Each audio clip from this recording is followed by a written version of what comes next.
Friends story कुछ यूं है कि एक समय की बात है, हिंदुस्तान के एक छोटे से गांव में एक सुंदर सा लीची का बाग था।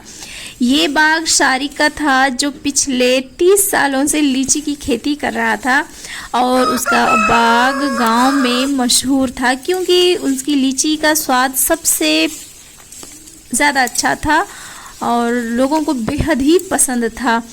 और शारिक का बाग 10 एकड़ में फैला हुआ था।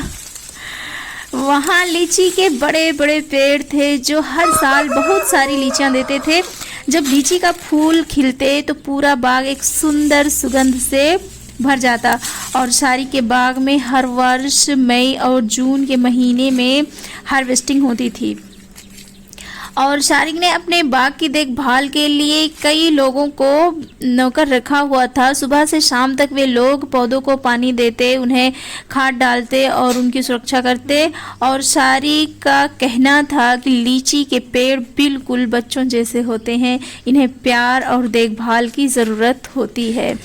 एक दिन शारिक ने बताया कि मेरे दादाजी जो थे, मेरे नाना जी जो हैं, उन्होंने बताया है कि जब वे छोटे थे तब वो उनके पिता ने पहला लीची का पेड़ लगाया था। तब से लेकर आज तक उन्होंने इस बाग को अपने परिवार की तरह संभाला है।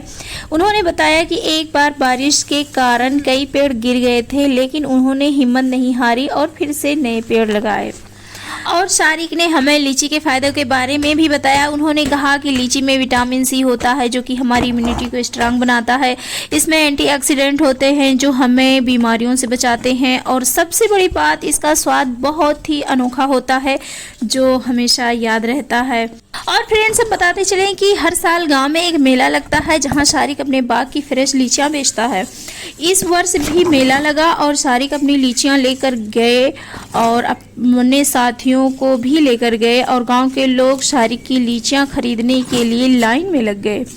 और उनके दोस्त बताते हैं कि मेले में लीचियां बेचने का अनुभव पहली बार हम लोगों ने किया और उन्होंने देखा कि लोग कितने उत्साहित होते हैं शारिक की लीचियां खरीदने के लिए।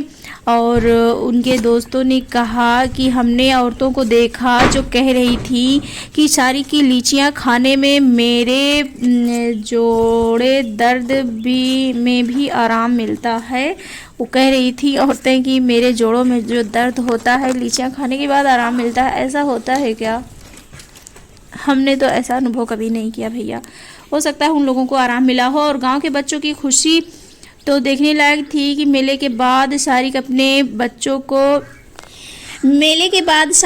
दोस्तों के साथ एक छोटी कहानी सुनाने लगे, अपने दोस्तों को एक छोटी सी कहानी सुनाने लगे। उन्होंने बताया कि एक बार गांव के कुछ बच्चे उनके बाग में आए और उन्होंने लीचियां तोड़कर खाना शुरू किया। जब शारिक ने उन्हें देखा तो पहले तो उन्हें गुस्सा आया, लेकिन जब उन्होंने देखा कि बच्चे खुश हैं तो उन्होंने उन्हें लीचियां तोड़ने दी और कहा कि खुशी का स्वाद भी इसी तरह मीठा होता है जैसे लीची। और आज भी शारिक का बाग वही खुशबू और मिठास से भरा है। और उनके दोस्त भी कहते हैं अपने फ्रेंड्स के बाग की देखभाल करते हैं और प्यार का पथ सीखा इनके दोस्तों ने इनसे। और वे भी अपने यहाँ कह रहे हैं कि हम अपने यहाँ लीची का पेड़ लगाएंगे क्योंकि शारिक के बाग की लीचियाँ आज भी गांव के लोगों के दिल और स्वाद में बसी हैं। ये कहानी हमें ये सिखाती है कि किसी भी चीज़ को प्यार और लगन से करने का नतीजा हमेशा मीठा होता है, बिल्कुल लीची के फलों की तरह। तो फ्रेंड्स, उम्मीद है कि आपको हमारे लीची के बाग की ये वीडियो बहुत ही ज़्यादा पसंद आई होगी। आपने देखा कि कैसे स्वादिष्ट और रसीला फल पेड़ों पर उगता है और इन बाग की प्राकृतिक सुंदरता को बढ़ाता है। और आपका समय और ध्यान देने के लिए धन्यवाद और हमारे साथ बने रहने के लिए और वीडियो देखने के लिए शुक्रिया। मिलते हैं अगले वीडियो में, तब तक के लिए आप अपना बहुत सारा ख्याल रखना और दुआ में याद रखना, ठीक है? और अपने इस चैनल को सब्सक्राइब कर लेना। ओके।